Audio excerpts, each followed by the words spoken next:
hello, good morning, happy Thursday. While we're waiting on Frank to jump in, just so everybody knows, the latest episode of Mostly Superheroes, the podcast was just posted. It should be live on your favorite podcast app within minutes. So keep an eye out for that. We'll get the YouTube video out here later this morning. It's just finishing up rendering now. Here's Frank. And we're going to bring him in and do a nice little interview with him. There he is. What up, dude? Hi. What's up, Frank? How you doing, man? Good. I'd say long time no see, but that'd be a direct lie. We were just on a Zoom together, so. Yeah. What's up, man? So, for me, I'll say good morning. I'm here in St. Louis. It's 8 a.m. For you, it is not 8 a.m. No, it's 2 p.m. on the dot. And you're in London. North of London. I live near a town called Cambridge. Well, yeah, I'm familiar with Cambridge for sure. Well, thanks for jumping on, man. This is Mostly Superheroes. I told you a little bit about us, but we're a superhero and TV film podcast. And I saw yesterday, it was the first I had come across your page, but I saw comicbook.com, just jumping in right away today. First of all, we have some viewers out there that are already jumping in. Welcome, everyone. We're here with Frankly Built today. And yesterday I saw a post from comicbook.com, which I follow for basically all my comic book news for our show. And I saw your video of your Iron Man suit, which is right there behind you with the Iron Man song, of course, you throwing the helmet up and then doing the pose. My first question for you, I didn't even give you a warning on this question. I had to ask, how many takes did that video take? No, man. So that video, that 29-second video took about 2 hours to film.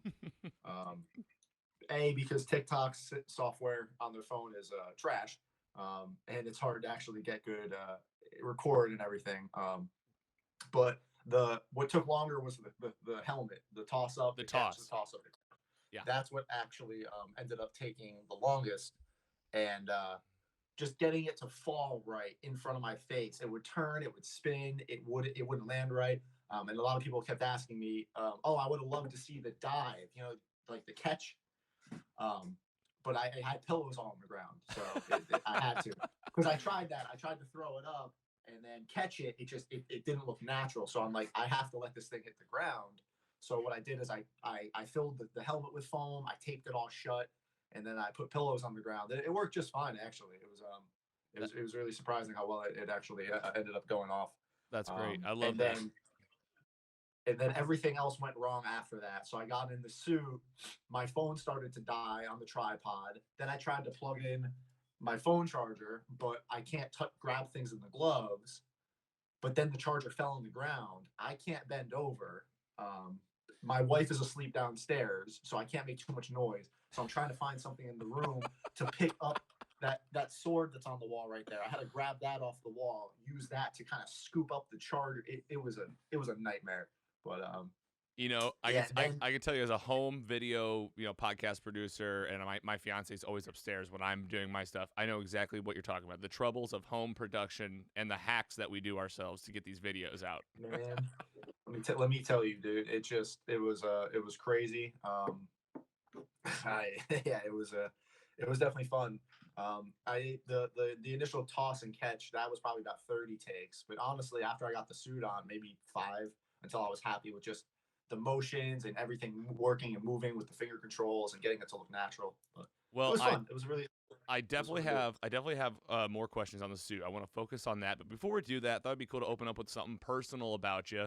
I noticed that you are it looks like you're in a military. I don't know what branch of the military, and you said you're in London. I just thought, what's going on in your life? Are you in the military? And how does your cosplay 3D printing kind of fit into your world right now? What's going on in Frank's world? So I've been in the Air Force for 8 years. This October I just passed 8 years, and I'm stationed. I'm U.S. military, but we have bases overseas. So I've been stationed overseas my whole career. Actually, I did 4 years in Japan before this, on a little tropical island called Okinawa. It's like the Hawaii of Japan. It's beautiful.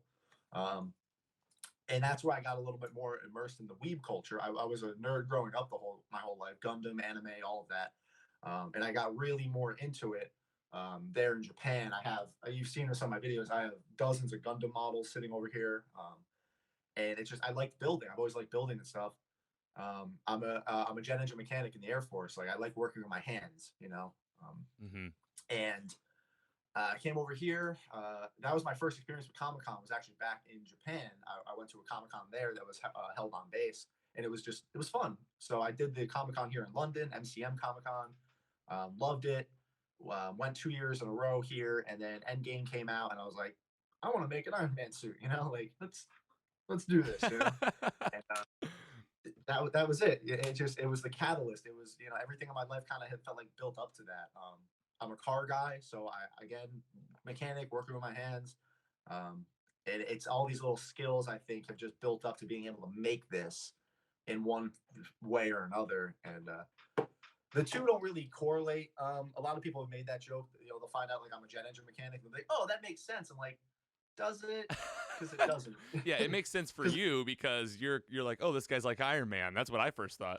Yeah, like yes, exactly on the surface right there. You're like, he's a jet engine man. He makes no. If it was a real metal flying Iron Man suit, okay, maybe there could be something there, jet engine theory and blah blah blah. But Maybe it's a costume, maybe you know. maybe that's version 2, the one that can fly. Yeah. I mean, it flies once, but Well, yeah. Well, first of all, thank you for your service, and man, it sounds like you've had quite a career in the military. And now you're also doing cosplay, and I've read on your page you've been an artist, like you said, you've done building forever, but then you got into the world of 3D printing. And I'll tell you right now, when I first saw your video on Comic Book, I did not realize you made this suit top to bottom. Tell us about that process. How long did it take, and like, where's the suit standing right now? Like in terms of like build completion, I would say. if If you've ever. ever made anything in your life, car, model, painting, anything, it's never finished. Never done. Ever. Never ever. You'll never look at it and be like, I'm happy with this. Never. Mm-hmm. So yeah, when I wanted to make the suit, I started. It was when Endgame came out. I think May 2019, and I was like, I want to make this suit. Like, I have a job. I'm not a kid anymore. I have some money. I want to, people have done this. I want to do this. And I started researching it. And the reoccurring theme for Iron Man suits that started popping up was 3D printing. Previously, the medium had been foam, EVA foam, paper craft, fiberglassing, and it just all seemed kind of messy. I tried paper craft, and that's like origami basically, and then you do fiberglass around it. I was so bad at it. I got halfway done with a helmet, and I'm like, I can't do this. It was so hard. So Godspeed to those people. Hmm.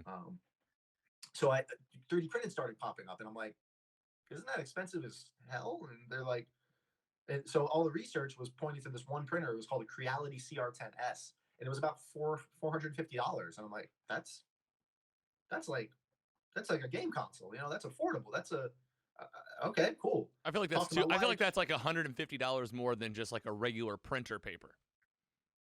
I've never thought about it that way, but you're right. Between the money you'll spend in like ink, yeah, actually, that's pretty close to just a normal printer. And I did some research, and it just kept popping up as the most popular one because of its size. It's a very big printer for the price point, especially a year and a half ago. And I didn't do anywhere near the research I should have. I saw it. I jump in a little haphazardly sometimes, and I saw it. I'm like, I want to buy that. I talked to my wife. She's like, oh, I wanted to buy you one for Christmas, but I tried Googling them, and I got stressed and overwhelmed because there was so much information. I'm like, oh, good thing you didn't buy one because So I got it. And now, contrary to popular belief, and I want to dispel this right now, I have no idea how to 3D model or design. I did not 3D design that. Okay. Just like you hire an architect to design your house, Mm-hmm. and then contractors build it.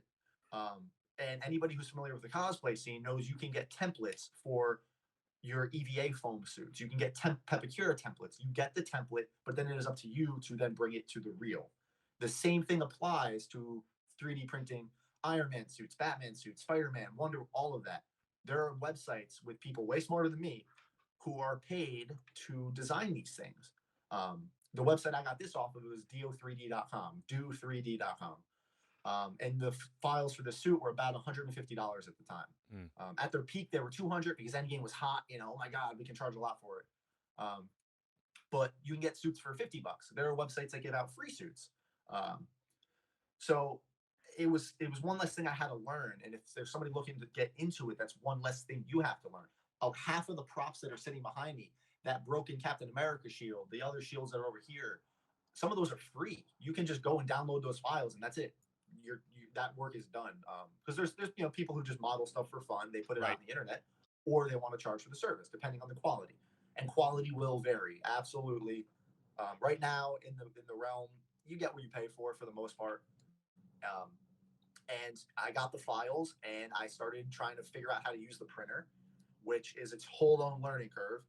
A lot of people think drag, drop, print. You are wrong. If you think that's the case, I will buy you a 3D printer right now, and good luck.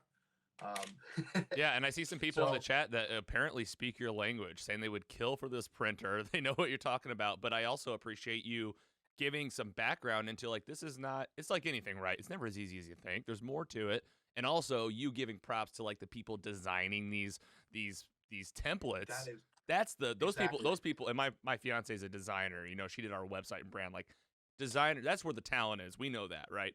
So, like, that's awesome, man, that you've been able to take something like that but create something of your own. And now, I mean, look at that thing standing back there. Like, that is no joke. So it's got padding in there. It's meant to be like something to be comfortable, worn to Comic-Con. How comfortable is the suit, like, right now? Is it still film? Is it there? All right, so waist up, it's actually very comfortable. Everybody, oh, you can't move, but range is limited. Motion is limited, yes. However, you can go, when you're making these Iron Man suits, you can kind of go in two directions: comfort or accuracy. The more accurate you get, you start closing up those gaps and those seams in your arms. So then you limit your range of motion, because this isn't some high-tech suit with subducting panels. You can over-engineer it all day, but you're limited by what you can build. Mm-hmm. Now you'll see stormtrooper armor. People usually in the Star Wars stormtrooper armor, they can move pretty well because they have a lot of gaps. That's kind of part of the uniform. It's more like the shell. It's like the shell over shell. Exactly. So you kind of have to make a little bit of compromises and sacrifices in points. Now, it's not saying one's better than the other. It's whatever route you want to go down. I went for accuracy, so my range of motion is a little bit more limited, which I'm fine with. It takes a really good picture. I can't touch my head. I can get about here. And, like, what happens if you get an itch on your forehead? It sucks. It sucks. Yeah. Nice, dude. Yeah, but well, the legs, I'm still trimming. I'm still working on walking. It's just refining little trimmings in the knees, in the waist area, and just getting more range of motion to be able to walk better. I can hobble right now. I'd like to be able to stride. Nice, man. Well, I'll tell you right now, it looks great. I think that people are pretty impressed. And I guess my next question is, it's a crazy world right now. We're all kind of still staying home. I don't know about you over there near Cambridge, but here in St. Louis, we're in a second round of quarantine.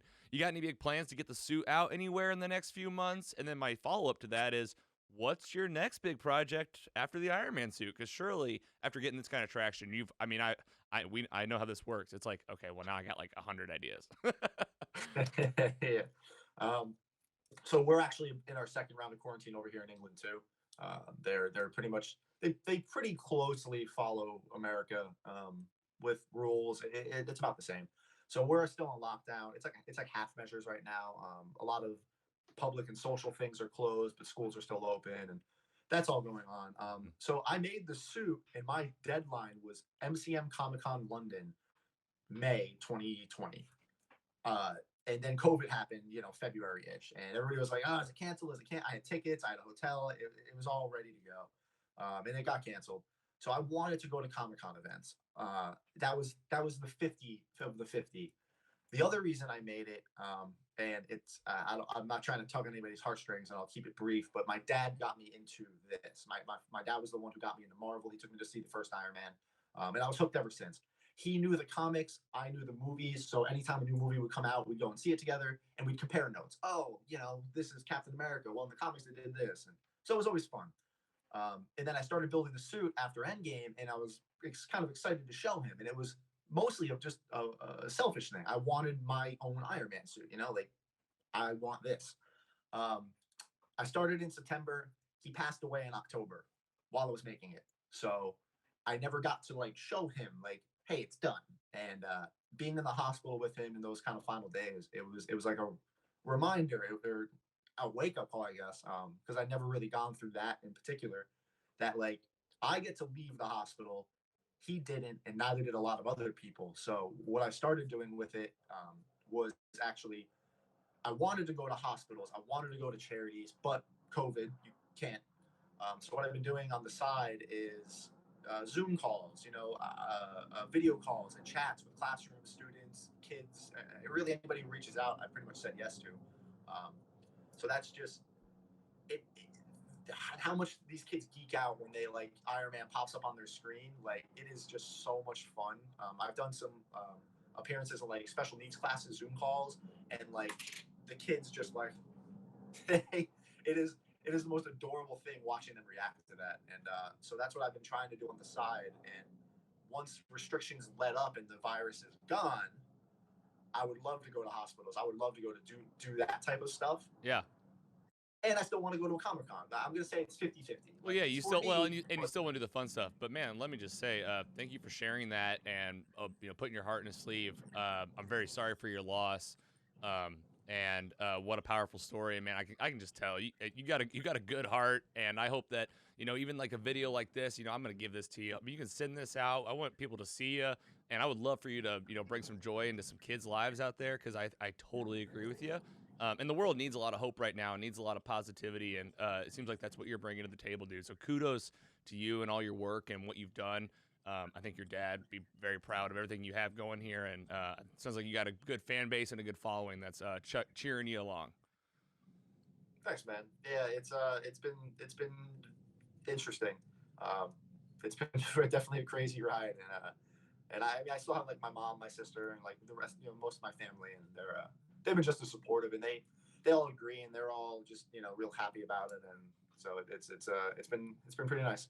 Well, that's great, man. Well, I appreciate you spending some time with us this morning. I'll ask you one last question to wrap us up and let us go for the rest of the day. I wanted to say, um, where can people find you, and where are you located? Where can people see your content, and what can they look forward to in the coming weeks, coming out of the frankly built pages? A lot. So YouTube is my baby. That's my crown. That's my I. If I was to label myself as anything, I'm a YouTuber who has a pretty nice Instagram and TikTok. That's what I put my most effort in because that's where I teach. That's the other thing I realized while I was jumping into building this suit.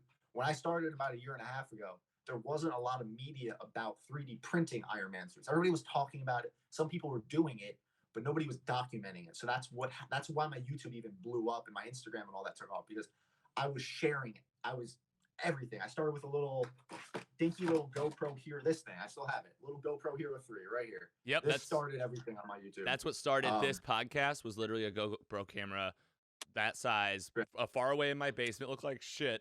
And like now, look at you. This thing has been 100 feet under the water in Okinawa, Japan. This thing's been all over. This thing's traveled the world more than most people. So it started out, and that's where a lot of the reception came from. People were interested in this, but they just didn't know where to start. So I started documenting. I documented that entire build on YouTube from when my first video. I'm like, I want to do this. I have no idea how I'm going to do this. To my most recent video a week ago, where I'm like, the suit's done. Here's what I messed up. So it seems that honesty has been really receptive to people. Where like you'll see a lot of tutorials on YouTube where it's like, hey, I made this suit. Okay, like, or they'll start really ambitious, telling you everything, and then you'll never hear from them again. Yeah. I finished. So I've been trying to explain to people like, this is what I did wrong. This is what I messed up. This is what I changed. I try to be transparent because if I can make these mistakes and mess this up, I messed a lot of things up on this. The strapping system just to hold it on my body. I went through like 9 renditions of it. It's never done. The electronics. I really like how you said like you came into this with honesty of like, hey, I didn't know really what I was doing, and now people got to watch you along, and I think that that is such an important part of your story because I feel the same way about what I'm doing over here. It's like this should I want this to be inspiring for people out there that have maybe thought about doing something like what you're doing right now, and you're like, I did this from scratch. It is possible if you do the research, you do the work, and here's a video that could help you. Yeah, if you watch my first video of when I got my 3D printer and unboxed it, I had a little tiny dinky desk and a folding table with my first 3D printer. Like it has changed so much. And I just wanted to make the suit. Like that was it. Yep. And then I'm like, well, wait, I can make a Captain America shield. Like I can make a sword. I can make like I just started finding. Exactly. This was a gift. I didn't make this, everyone. Don't think I made this. I didn't make it. You should have just started this thing with show and tell, dude. Oh, there it is. Look at it. I didn't make this one either. This is the Marvel Legends one. I bought this. That's way. Look at mine. Mine's got like elastobands. So like I started finding and connecting with all these people who were like, hey man, have you thought about making this? I'm like, oh no. I have a Buster sword sitting up here because I didn't think about 3D printing it. And somebody sent me the files, and I have everything I make. I make a tutorial on it, or at least not so much how to, but a how it happened. Like I didn't film the whole build process, but I can explain it to you well enough where like I'm pretty sure you can go and make this thing. Yeah. And I have it right now. I think I have about 20 different projects in work. I started a whole second suit. Wow. So it's all printed. It's all sitting here. That's a whole nother build series. And what's different about that build series is now I kind of know what I'm doing. So it's just building up on it. Yeah, finding those efficiencies and making improvements, and then exactly. And just keep going, take it to the limit. So it sounds like YouTube is the place to find you. Is it under Frankly Built as well? Yes, it's just no underscore. And there's links in my bio, all my link tree to all my social media. I have links if you want to buy a 3D printer, like to the websites I suggest and mess with, where to get 3D files, all of that stuff. We have a 1,100 member Discord right now. It's a free Discord for 3D printing and cosplay. So like, if you just go join that, we have people who are like, I want to get a 3D printer in a few years. Awesome, welcome to the group. Like, there's no requirements. You can just come hang out and chat. That's it. Dude, that's great. And I'll tell you, where I'd like to play our role and try to help you where we can. We're on YouTube as well. We're on all the social channels. I think you and I just keep this going, man. Maybe you can come in once in a while, give us an update what you're working on. I also have a studio filled with crap in here. I'd love to do maybe a collaboration project with you one day where I'd happily pay you to have a piece of memorabilia in here. That kind of stuff gets me jazzed up. You don't have to pay me. I'll just do it. I'll tell you that right now. Well, that sounds great. People send me stuff all the time. Yeah, right. That's when the gifts start and all that. That's great. Well, I do want to. I did say we'd answer some questions from the chat. Let's just do like 2 questions. You cool with that? Then I'll let you go. No, dude. We can. You got time? I always feel like I'm like holding on to people, but we got a couple questions. Let's see here. Let me just scroll through. We got a lot of love saying, nice suit. You killed it. You nailed it. We got somebody, I am Brett Alad. That's exactly what I want to do. Visit local hospitals and help people around. So you got some people on your mission. Andy Hun, Andy is comes on our show every time. He said, sorry to my wife, but I would be sleeping next to you in that suit every night. So just more. It looks like there's generally more chat and comments rather than questions, but you got a love and support for you out there. So Frank, thanks again for coming, guys. Go check out Frankly Built on YouTube. Follow him now on Instagram if you're not. And Frank, I'd love to have you back on the show at some point. But kudos what you did. Love the suit, man, and keep it going. We're here for it.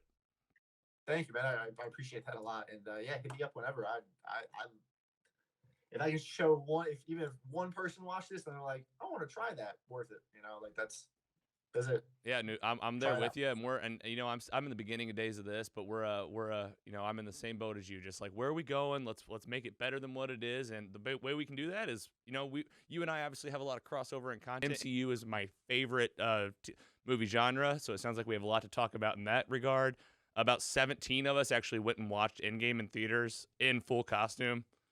You know, I would have. Oh my god, I would have loved to. well, hopefully we'll get to do that again one day as the saga, the next saga starting up with WandaVision here soon. But anyway, man, love to have you back. Kudos again, and take care out there. We'll talk to you next time, and we'll have you back on, really soon.